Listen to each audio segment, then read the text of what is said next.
Hey Pretty Girl Club. Today I'm going to talk about dark femininity, staying on code, and building collective pretty privilege.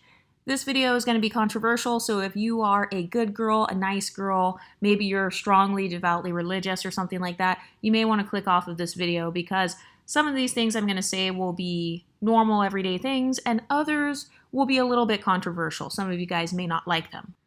But the first step to building collective pretty privilege and a collective sense of confidence in the exotical community is to build yourself first. And when I say build yourself first, I'm talking about building your own pretty privilege for yourself, building a pedestal for yourself. Like, don't wait for others to put you on a pedestal. You can just put yourself on a pedestal. I also talk a lot about how one of the mistakes that I see a lot of other communities making is they constantly beg others to be their representation. So they'll beg Hollywood to represent them, they beg celebrities to represent them. But a part of taking back your own power and a part of taking ownership is representing yourself. So this is why I tell you guys all the time to create your own YouTube channels. We are making a huge splash in the YouTube space right now. Lots of people are flocking to this content. I've heard so many bigger creators with like 200,000 and 300,000 subscribers. Some of them are backtracking their talking points now. Some of them are removing videos. Others are starting to chime in on the colorism conversation from the lighter skinned perspective, which I love. But when I talk about building yourself up, that's exactly what I mean. I mean building social power for yourself as an individual first, and then from your newfound position of power, bestowing that excess power onto others who are your allies.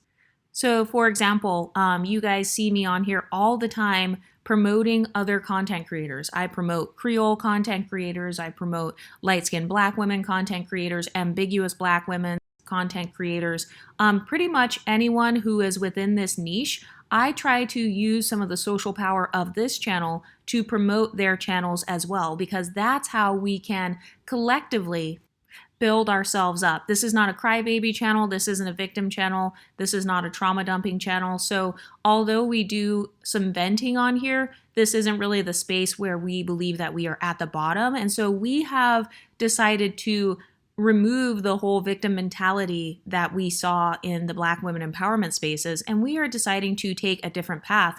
But a part of how you build yourself up, though, is building up others who are just like you. By the way, shout out to Golden Goddess, Multiracial Movement, Dulce K, Creole Lady Marmalade, Pretty Girl Anonymous. Be sure to follow those content creators. I try to shout them out whenever I can remember them. But if you have a channel and you are talking about similar things to this channel, please comment in the comment section so that we can support you guys as well.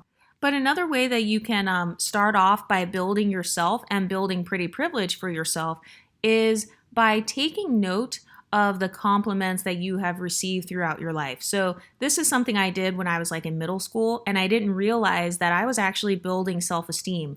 So I remember when I was in about 7th or 8th grade, every time someone would compliment me, I would go home and write it in my diary, because I'm one of those people that always writes in diaries and journals. And so I remember there was this one time where I walked into my 8th grade Spanish class and I was wearing this hot pink t-shirt. And I remember my teacher, she was like, "Oh, Exoticals United, that's a nice shirt on you. That's a really good color on you." So I remember writing that down in my little journal, like hot pink is a good color on me because so-and-so complimented me. So even though it may sound shallow, I remember after a few months, I had a whole journal that was essentially just filled with affirmations. And some of you guys might be thinking, oh, well, you shouldn't get your confidence externally. I believe that two things can be true at the same time. So you can receive confidence and self-esteem like within yourself, kind of building yourself up, and you can also be in positive environments that are celebrating you. So I used to literally write down every single compliment I would get. It could be a compliment about my looks. It could be a compliment about my teeth. Like, people used to comment and say I have really white teeth. So I would write those types of things down in my journal, and then every night I would just kind of read over them. And I started to almost brainwash myself in a positive way. You guys know the power of affirmations. By the way, be sure to follow Dulce K, because she has a video where she has affirmations on there. There's also another channel called Subliminal Barbie X, and she does content that is also inspiring, and it kind of like helps you in that area too. But that's the first step to building collective pretty privilege. It's to build your own personal pretty privilege first, build your own social power, gain your own attention and your own sense of status, whether it's at a job, it could be at a university. You guys know that my social climbing goals have a lot to do with our visibility on YouTube. This is why I promote you guys making YouTube channels and stuff, because we're already swaying the conversation, and this channel only has like 16,000 subscribers. So imagine what it's going to be like when the rest of you guys start your channels and get that exotical tax. But the second way that we can use dark femininity to stay on code and build collective pretty privilege is to let others imitate you. I know some of you guys are going to get mad. I've had lots of you guys come on here and comment and say, I don't like it when other women try to look like us or they try to dress like us because, they're like pretending to be us basically when they're not.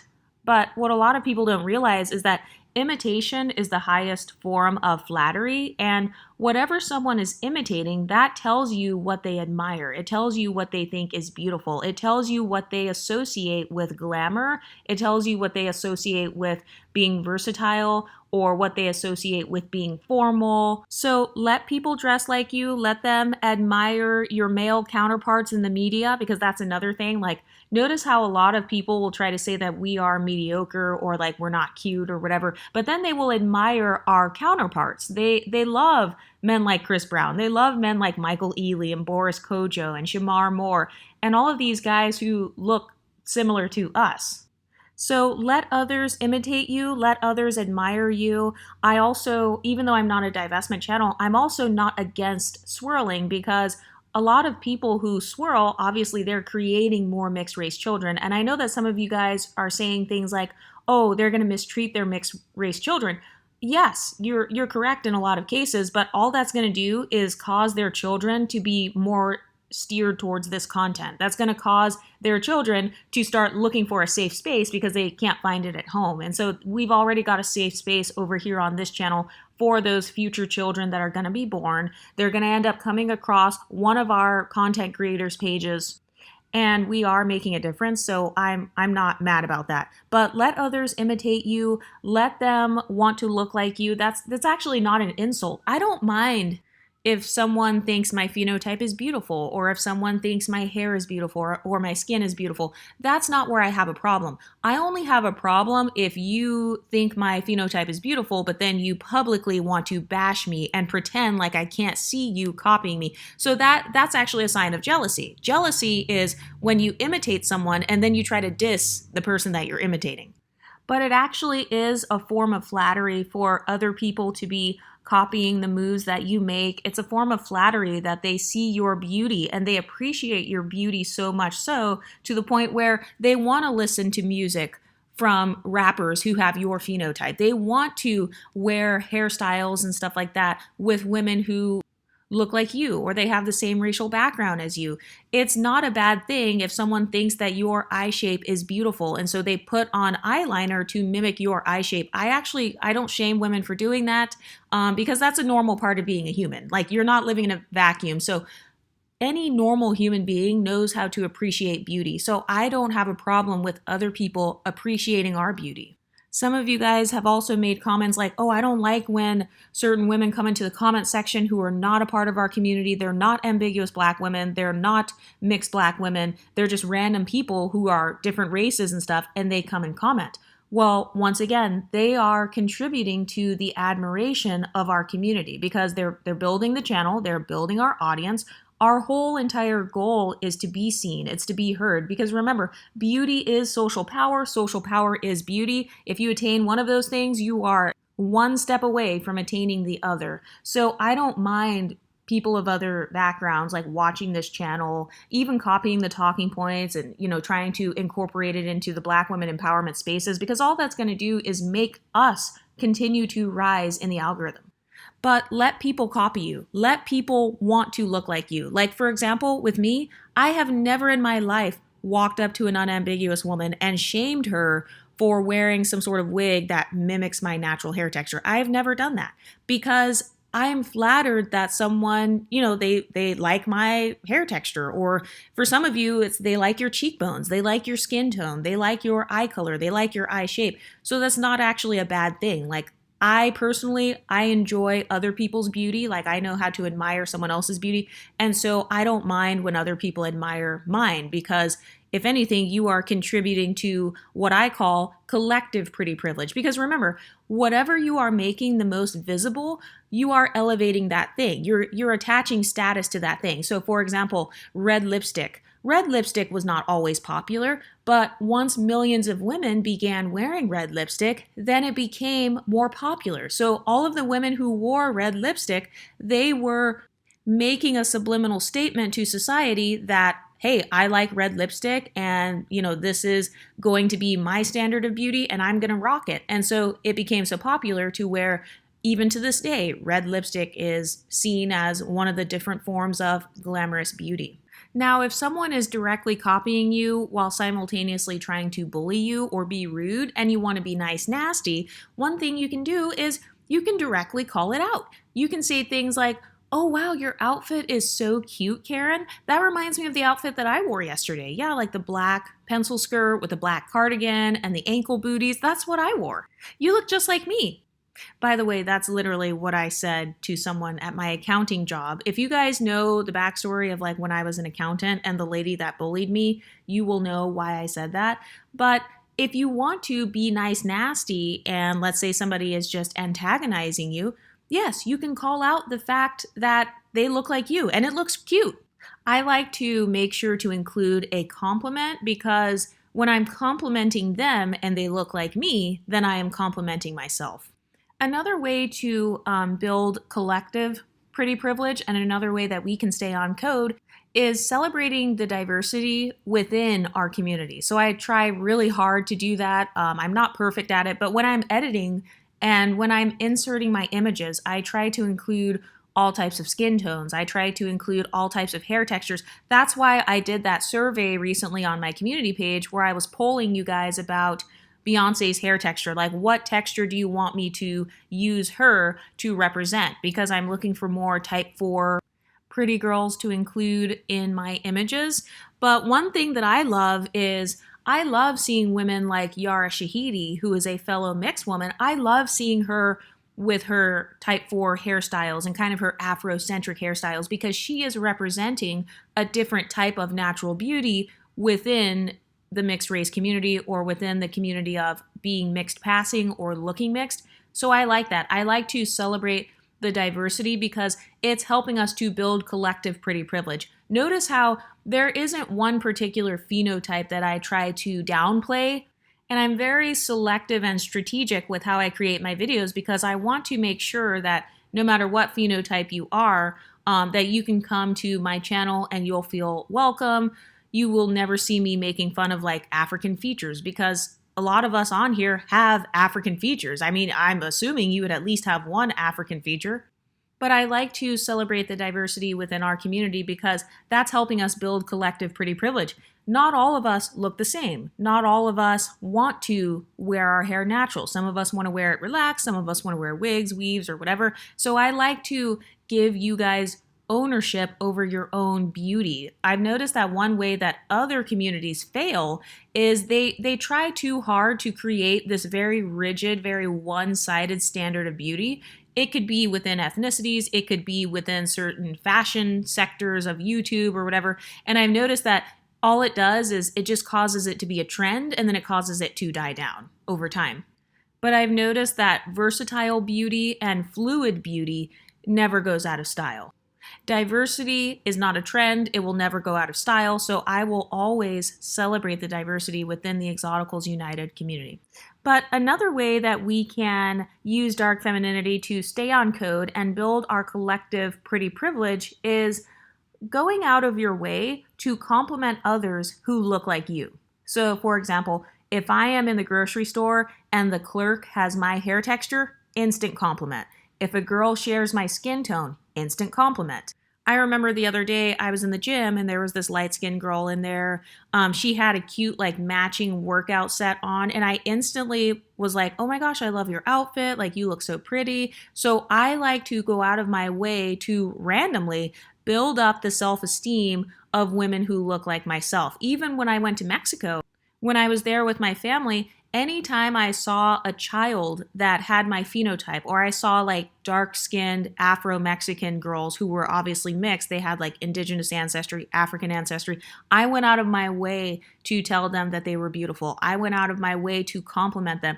I remember there was one girl in Mexico, she was selling little bracelets. So I literally went up to her and purchased the bracelet from her so that I could support my own phenotype. I know it sounds like it's small, but if enough of us do that, that is going to help build our collective pretty privilege.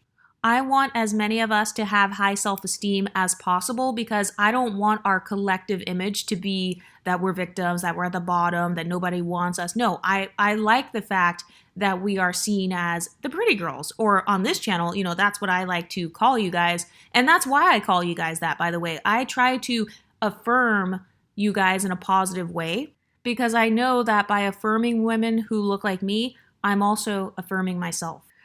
Another thing that I did today was, so I finally went to Sephora. I finally got my foundation shades because I don't know if you guys heard my rant where I was talking about how oftentimes my foundation shades are missing.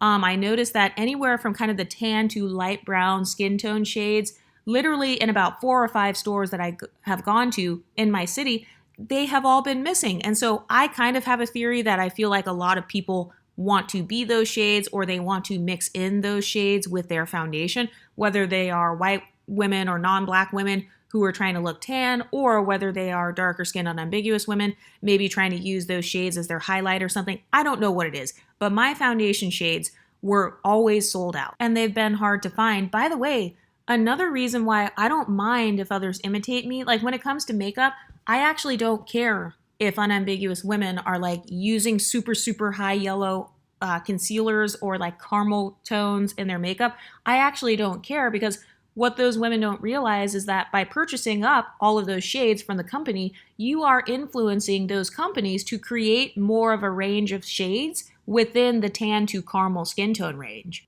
And if you don't believe me, look at the company NARS. They recently, over the past couple of years, they expanded their skin tone ranges, specifically kind of in that medium deep foundation shade range, which is my shade range. They added different undertones in there. They added more variety within that spectrum. So even though it could be annoying to feel like people are imitating you, or they're trying to look like you, or they're taking up your foundation shade, or you can never find it, or people want to be seen with your concealer shade in their purse because they want to say, oh, well, you're only 2 shades lighter than me, or, oh, I get your color in the summertime.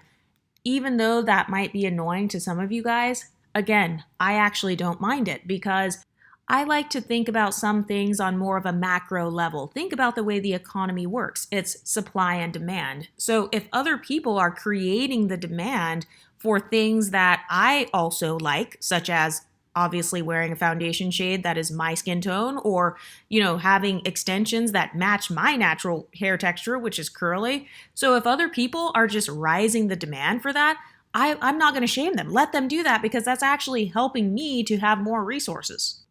And yes, I may sound like an a-hole right now, but this is a dark femininity video. So I'm not talking about how to be nice and how to be a doormat. I'm talking about the real world that we actually live in and how to raise our collective pretty privilege and stay on code. So that's another side note. Not shaming women in real life or even online who look like me, who want to look like me, whether it's hair texture, skin tone, foundation shades. I'm not shaming any of them. I'm going to let them continue to do it because they are rising the demand for things that will benefit me as well. Because yeah, I want to have a variety of curly hair extensions that I can wear too. So you buying that's telling that company, make more of these products, make more curly extensions, make more of these caramel skin tone foundations, make more variety when it comes to the tan to light brown skin tones. And by the way, I'm not saying one is better than the other, but I have noticed that a lot of companies have offered a lot more skin tones within my kind of neutral tannish phenotype range. And that is because of the demand for those colors. So when it comes to dark femininity, the way that I like to think of it is using reverse psychology, or, simply allowing people to imitate you because it's raising your visibility. And it's funny because I noticed that in the unambiguous Black women empowerment sector, one of their biggest complaints is we don't have enough representation. But I've noticed over here in our community, as ambiguous Black women or mixed Black women, the argument is the exact opposite. We've got too many people wanting to represent us. We've got too many people wanting to approximate themselves to us. And the reason that I don't mind people using extensions or doing whatever to look like us is because they are helping to popularize our phenotypes. But something else that I do to stay on code is I like to be really nice to salespeople who look like myself. So if the girl at the coffee shop shares my phenotype, I will try to tip her.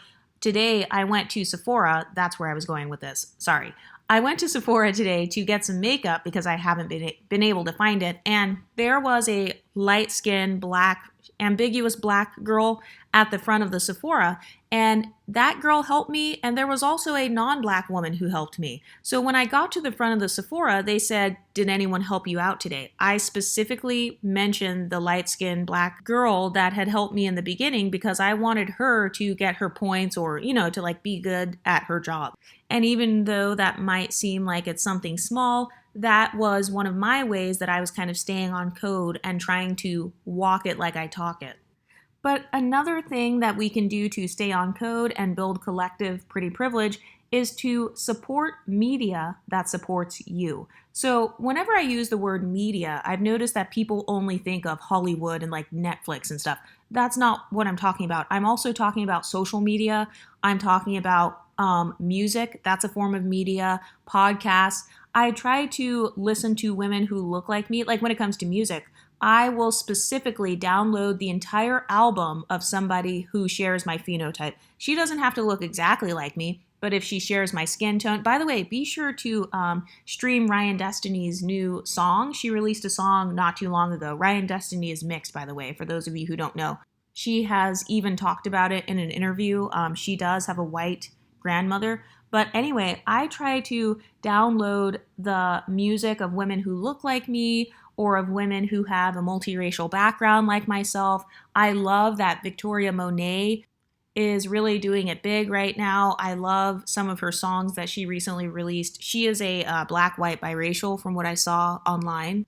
I will even go out of my way to stream artists if I feel like a lot of people are trying to bash them online or say that they're mid. So you guys know I've been streaming a lot of Ice Spice, basically a lot of the female rappers. I like that our phenotype and our community, the multiracial community, is kind of dominating the female rap space. I really like that, so I'm going to continue to listen to those women.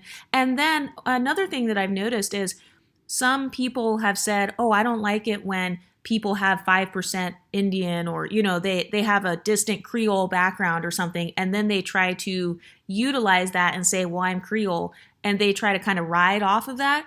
So for me, that goes back into the whole imitation thing. So all they're doing by talking about their 5% Creole heritage, they're still promoting Creoles. They're still promoting Indigenous and Black ancestry. So again, I actually don't have a problem with it, because the way that I see it is I don't view other people as my personal representation. I like to try to social climb in my own personal life so that I don't have to depend on others to social climb for me. Because if you're not social climbing, you're riding coattails. And so I don't want to have to ride the coattails of somebody else, because at the end of the day, they're a different person. So they might decide tomorrow, "Hey, I no longer want to represent this background or this people group." A lot of people will sometimes clout chase, or they will kind of turn their narrative depending on who is giving them the most money. And so for me, I like to depend on myself first to be my own representation, and then I like to see everybody else as more of a supplemental form of representation.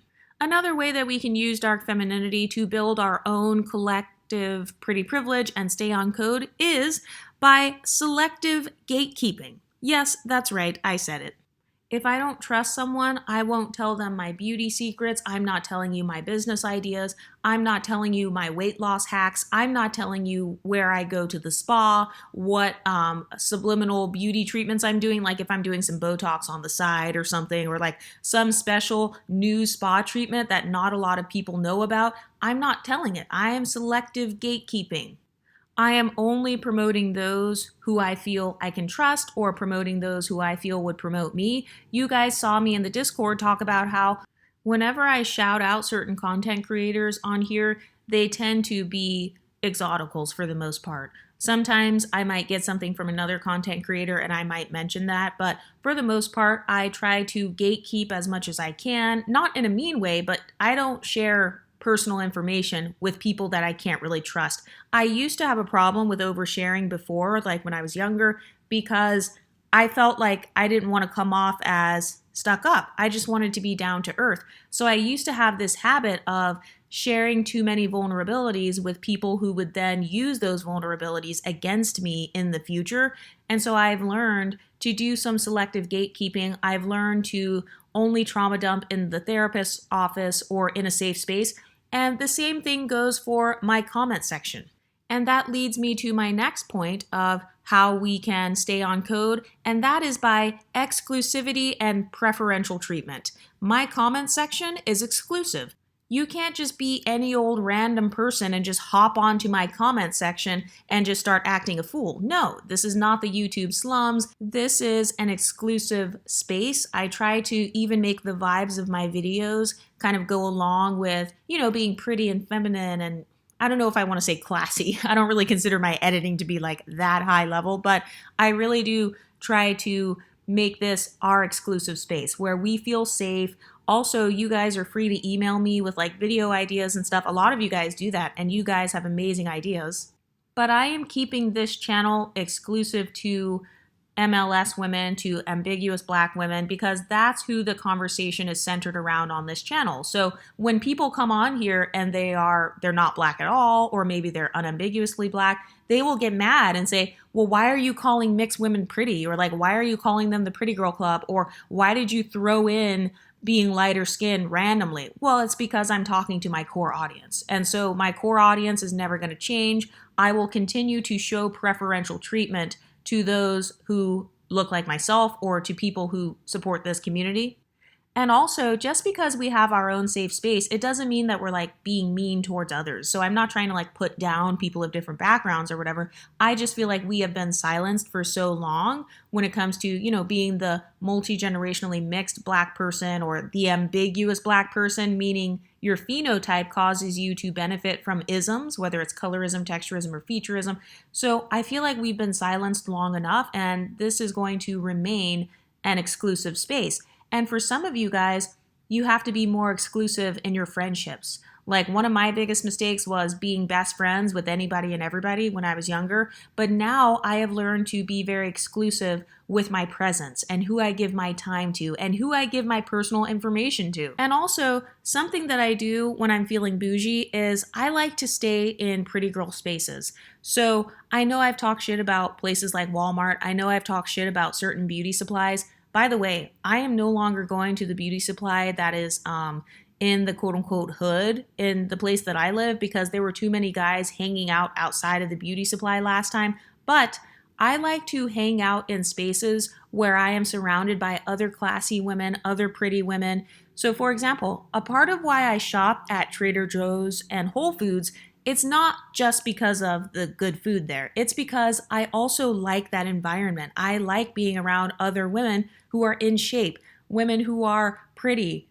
I don't have to worry about getting a whole bunch of dirty looks when I go to these exclusive pretty girl spaces because a lot of those women, they're just living their best lives. They're not threatened by another woman's beauty. Side note, I've noticed that the pretty privileged women of other races, they're not threatened by this YouTube channel. Pretty privileged, dark-skinned Black women aren't threatened by this YouTube channel. They're actually supporting this. Pretty privileged white women. A lot of people who have pretty privilege, they don't feel like your pretty privilege is taking away from theirs. It's only those who have a scarcity mindset and they feel like, oh, if she's pretty, then it means I'm not. Those are the only people who have a problem with this channel. But anyway, I like to stay in spaces where I am surrounded by other pretty girls. I like to stay in classy spaces because it reminds me of my level of worthiness. It reminds me, hey, I am a pretty girl, I'm a classy girl, so you know what? I can shop at Trader Joe's just like anyone else. You know how some people say, oh, I don't like going to that area because it's too bougie. I don't like going to this part of town because it's too bougie. I'm the exact opposite. I want to be in the bougie part of town. I want to be where they have fresh organic fruits and vegetables, where I am not waiting in long lines and like people are ramming into me with their carts and looking back at me like a crazy person. So that's just another random way that I like to kind of make a pedestal for myself. Another thing that I like to do to kind of build my own sense of confidence and to build my own pedestal is I genuinely do not revolve my identity around victimhood. I don't revolve my identity around traumas. I don't view my blackness as a handicap. In fact, I believe that my blackness is an asset. So I don't like the narrative on some of these other channels where it's like, oh, you know, everybody hates you, you're at the bottom. I don't subscribe to that at all. And also, I feel like that's not a good way to build self-esteem. And a lot of people get mad at me for my pretty privilege content, but the reason that I make my content the way that I do is because my life is not revolved around victimhood. And so that's why over here in this niche, you see lots of social climbing content. You see lots of privilege stacking content because I like to spend my time focusing on the positive things that I do have about myself rather than the things that I don't have. Because one thing I've learned is that by privilege stacking, one privilege will sometimes lead you to another one. And so instead of getting mad like, oh, so-and-so white people have more money than me, why don't I try to go and make some money of my own? So that's the way I like to look at it. Another thing that I like to do to build my own pretty pedestal, and another way we can stay on code, is by taking ownership over our own identities. A lot of people got mad at the beginning of this channel because they didn't like that I was including dark-skinned mixed people. They didn't like that I was including monoracial black women who just look ambiguous. And I did that on purpose because this channel is proof that both monoracial black women and mixed black women can actually have a conversation. We can actually exist in peace. And so this channel is proof of that. But I think it's good that we all have taken ownership over our own identities. We are really focusing on building our confidence on this channel. So many of you guys have become inspired by this content to the point where now you guys are telling your stories. We have the Exotical Storytime series on here to where hundreds of you guys are writing in and like you guys are actually gaining the confidence to speak out because you see other women doing it. And that's exactly how you can social climb. That's exactly how you build a pedestal for yourself. Remember, if you build your own pedestal, nobody can take it away. Notice how whenever somebody tries to humble you or say like you're not that pretty, they're saying that because they want to take away your social pedestal. But if you have both the social climbing aspect of it and you also have inner confidence within yourself, then nobody can take it away. No one can invalidate your identity because you're also strong in who you are. Also, one thing I've noticed is that a lot of people who don't have pretty privilege, they think that in order to have pretty privilege, you have to be like perfect, 10 out of 10, drop dead gorgeous 24/7, but that's not how privilege works. It reminds me of people who make comments like, you're not that light skinned. Just because someone is not that light skinned, it doesn't mean that they don't experience light skin privilege. It doesn't mean that suddenly people are calling them dark skinned unambiguous. No. Even if you are just barely tapping into XYZ privilege, that's still going to grant you certain benefits or whatever. So some of you guys may want the benefits of pretty privilege in particular, and I'm here to tell you that you don't have to be perfect every single time. And one thing I've noticed is that sometimes you might think that you just look regular or average, but other people will still notice your beauty. But when it comes to pretty privilege, another thing you want to ask yourself is, what environment do I want to be pretty in? Where do I want my beauty to be celebrated? I notice there's a misconception that for ambiguous black women and mixed or light-skinned women that we only want to be pretty to black men. And I've noticed that's just pure projection because the main people who say that are people who were Black male centered at some point.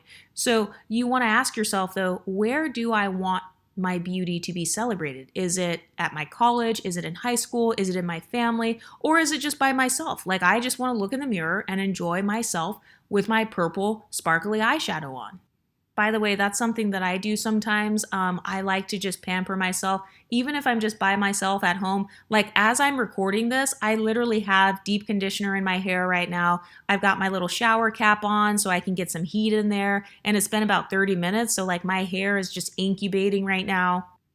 But doing stuff like that makes me feel pretty. Doing my beauty hobbies, that makes me feel pretty. But also asking myself, where do I want my beauty to be celebrated? Where do I care about my beauty being celebrated? By the way, there is no wrong answer. So for example, I've noticed that a lot of divestors, they want their beauty to be celebrated by non-Black men. A lot of the HOTEP or Black women empowerment spaces, they want their beauty to be celebrated by Black men. A lot of college girls, they want their beauty to be celebrated at their universities. So you get to ask yourself, where do I want my beauty to be enjoyed and appreciated? For me right now, I like when my beauty is appreciated just when I am in the city that I live in right now, just being out and about, at the grocery store, walking in the park. I like for my beauty to be appreciated just anytime. But being able to answer that question, that's also going to help you with your social climbing goals. Another thing I've noticed is that sometimes other women, they think that you are directly competing with them. And the way that I view pretty privilege or any sort of social climbing is I don't have to directly compete with others, at least not on purpose, but my goal is always to stand out from others. I just don't want to blend in. So no, it's not like she's wearing red lipstick and a blue dress. Now I have to wear red lipstick and a blue dress, but make it look better. No, I don't have to directly kind of like see her as competition and do the exact same thing. I have noticed other people will do that with us though. Like they'll try to imitate exactly what we're doing so that they can quote unquote compete. I'm not saying that that's wrong because I understand why people do that. You know, if you see someone else being successful, you want to utilize those same ways of making yourself successful. So that's not necessarily bad. But the way that I see it is I just want to stand out from others. So I want my beauty to stand out in a positive way. And this is why I am more pro beauty enhancements, because using different beauty enhancements, it could be makeup, it could be clip-ins or something like that. Those enhancements can help you to switch up your look and kind of like have all of these tools in your arsenal. Because remember, privilege is always relative. There is no hard and fast rule of, you know, if you weigh 120 pounds, you will receive pretty privilege. No, there is no hard and fast rule. Society does not exist in black and white. A lot of the social interactions that you have on a daily basis, they happen kind of in these gray areas. So when it comes to pretty privilege, your beauty is kind of like relative to others within the same space. So like I said, maybe you want to receive pretty privilege in the office. Well, if everybody is wearing blue jeans and a t-shirt and you simply show up in a dress, you're probably going to receive pretty privilege based on the fact that you stand out. So it doesn't necessarily mean, oh my God, I was like trying to compete with Karen and, you know, I know she's going to wear blue jeans, so let me try to wear this. No, it's more so like you're just standing out from them and you're gaining attention, because remember, beauty is social power. Social power is beauty. If you have one of those two things, you are on the right track to having that pretty privilege. Because remember, privilege and social power, this is all based on attention. This is why I say it's fine if people imitate our looks. It's fine if somebody imitates my YouTube channel. It's fine if somebody, you know, if they see me and they start copying it or something, because I am still going to get residual attention. It's kind of like residual income. You know how you have like your main income and then you have like kind of the side income, kind of the residual income that hits your bank account maybe once a month. So I call that residual attention. I just made that up just now because that's the best way I can describe it. But I don't mind the passive attention that comes from other people noticing me, because remember, it's all about visibility. So even if people start bashing you or they start calling you out or trying to call out your flaws, that is still proof that you have pretty privilege because you are so visible, you are hyper visible to that person to the point where they notice something as small as a pimple on your face. They notice something as small as your tracks are showing. So that means they had to be staring at you. They were taking time out of their day to think about you. And so that is a sign that you have social power because you have the ability to influence and in some cases even control the emotional reactions of others. This is why some pretty women who use dark femininity, they will dress up really sexy to get revenge on an ex, or they will dress up because they know they're going to see their worst enemy and they know that their beauty is so powerful that it causes an extreme reaction in other people. Have you ever walked into a room and people are so extreme in their reactions to you to where you're getting dirty looks all of a sudden? People are accusing you of sleeping with their boyfriend. You don't even know who their boyfriend is. People are accusing their man of looking at you, or they're saying that you got XYZ different privileges and that's why you got the promotion. That's why nobody goes in on you. It's because you have pretty privilege. Think about how much social power you have to even have that kind of effect on people. And I know some people are going to say that this type of content is very shallow. I understand that beauty is not everything. I know that you can have other good qualities as well. But the way that I see it is we already live in a messed up society. And so it's okay, if we are all going to experience misery either way, I would rather be miserable and pretty or miserable and rich. And also, things like wealth, things like beauty, those things do sometimes act as a shield from negative experiences. I really think that two things can be true at the same time. So when you're pretty, you will receive negative reactions from people who are jealous of you, but the benefits usually outweigh the negatives, unless, of course, you're not social climbing, then it won't. And also, like I said, being pretty and having that visibility, it's giving you kind of this residual validation. It's giving you kind of it's giving you micro validation. That's another word I can use. So you know how they say microaggression? Being pretty gives you micro validations. So it could be people smiling at you a lot, or being friendly with you, or giving you random free samples. And by the way, when I'm talking about this stuff, I'm not trying to brag or say oh my God, I'm the prettiest person. It's not that at all. It's literally just me talking about the psychology of pretty privilege, talking about society's obsession with beauty and how our society rewards beauty. I'm tired of people hiding this. I'm tired of people pretending like it doesn't exist. But I want to do an exercise with you guys. This is based on desire mapping. So desire mapping, long story short, it's kind of like writing down what you want to think or how you want to feel. So how do you want to feel in your everyday life? Do you want to feel happy? Do you want to feel confident? Do you want to feel carefree, powerful, in control? I don't know. How do you want to feel in everyday life? And how can your pretty privilege help you to get there? How can your pretty privilege help you to feel how you want to feel? How can your pretty privilege help you to think in the way that you want to think? So for example, you guys know that when it comes to the soft life for me, I associate the soft life with the types of thoughts I'm thinking. I've noticed that I feel a lot more carefree when I'm thinking about beauty. That's why I like talking about it, because I don't like talking about, oh my God, everybody's racist. Oh, I'm a victim. Everybody thinks I'm ugly. That kind of stuff puts me in a bad mood. It makes me feel just down on myself. I'm more irritable. And so for me, talking about beauty and thinking about beauty, it makes me feel very carefree, like I'm a child or something, like dressing myself up as a princess or something. So that's how I want to feel. And that's why I like the concept of pretty privilege, or attaining that for myself and kind of pampering myself, because I like kind of taking a break from the everyday stresses of this world and getting to pamper myself and just think about, hey, what nail color looks really good on me? Okay, I look really good in pink. So for me, beauty is almost like this mental health booster. And I have other things that I do for my mental health too, but beauty is a part of it. And when I say beauty, I'm not saying oh my God, I have to get all these surgeries or do these extreme things. It could be something as small as painting my nails, something as small as doing a deep conditioner. But the question you want to ask yourself is, why do you want the pretty privilege? Like I said, there is no wrong answer. No matter what your answer is, there will be pros and cons that come with that answer. So if your answer is to get a man, well, there are obvious cons that come with having your pretty privilege being based on a man, because now a man can take it away from you. He can say you hit the wall, or you're old, or you're a baby mama, so now you went down. So no matter what you choose, there are pros and cons. If you want to use pretty privilege to be on social media, well, there are pros and cons to exposing yourself on social media, posting pictures of your face and posting selfies all day. There are pros and cons to that.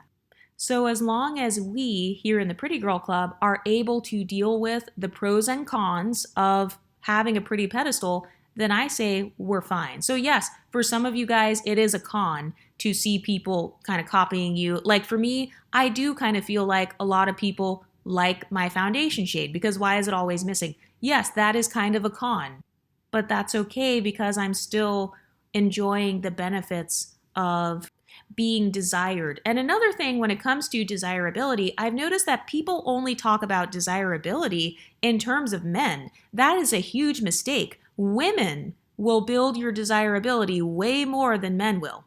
Beauty trends change because of men, yes, but it's really because of women. Women will decide as a collective, nope, we don't care what these men think about weaves and wigs, we're going to keep wearing them. And then men are actually forced to accept that. The same thing happened with wearing makeup decades ago. Women as a collective decided we are going to continue purchasing makeup, we're going to buy more and more of it. And of course, there are some other implications when it comes to capitalism and stuff. But women were actually the ones who changed or influenced the beauty standard in their own way, because women were like, no, we're going to keep wearing makeup. We don't care if our husbands say you shouldn't wear red lipstick. We are going to keep on wearing red lipstick. So I actually think that it's a huge advantage to building your desirability when other women are imitating you, because that shows that there's something to imitate. And I'm not just talking about imitating your phenotype or your skin tone or hair. It could be imitating your body type. It could be imitating your white teeth or something. It's just random stuff. It doesn't even have to just be focused on race, but I'm talking about on a macro level. When millions of women start to follow the same trend, that trend, like that beauty standard, gets changed. And this is also why I say there are many different forms of beauty. There are many different forms of pretty privilege. So this is why there's no need to have a scarcity mindset, because there's enough room for everyone to be pretty. You know why? Because no two people are the same. Well, I guess if you're identical twins, then you kind of are the same. But for the most part, no two people are exactly the same. So everyone is going to have some sort of unique beauty. Another way that we can use dark femininity to build our collective pretty privilege is embracing positive stereotypes. Yes, I know stereotypes can be very bad. I know they can be harmful, but this is dark femininity. So I'm going to use positive stereotypes to my advantage. I love the stereotype of us being bougie, stuck up. That's a fantastic quality, honestly. I'd rather be seen as being bougie and stuck up as a collective rather than being seen as victims. You're at the bottom. Nobody likes you. You're basically the scum of society. No. I like to embrace positive stereotypes. This channel is actually, I'm trying to contribute to having a positive collective image for us. And I've noticed that the other content creators in this niche, they are naturally doing the same thing. Notice how all of the other content creators, they're very positive, they're very affirming, they're very sweet and loving. I have not seen any of the content creators in this niche going out of their way to put down one specific type of mixed woman, or you know what I mean? So I like positive stereotypes. I like building a positive collective image when it comes to this community.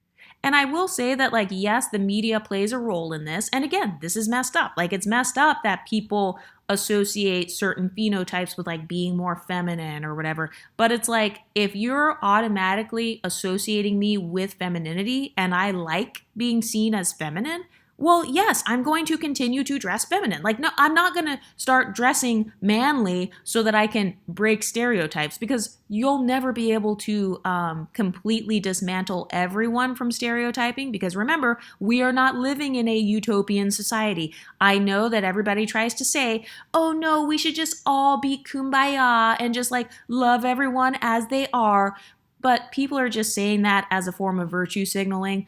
The way your brain works actually is it groups things into categories. Your brain compartmentalizes things, and this is to make it easier for you to not be overwhelmed by outside circumstances. So stereotypes can be negative, or in my opinion, you can use it the dark femininity way and associate those positive stereotypes with yourself. Some examples of women doing this are women who do the siren makeup look, or you do the clean girl makeup look, the dirty girl makeup look, all these different types of makeup and stuff.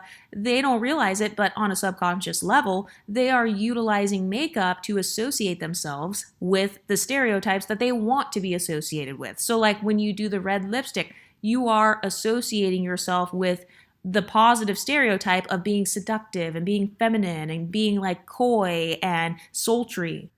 So, are there any positive stereotypes about yourself or your phenotype or your background that you like to play into? Because that's another thing. I actually don't think it's bad to kind of big up your ethnic background or to embrace the positive parts of your cultural background.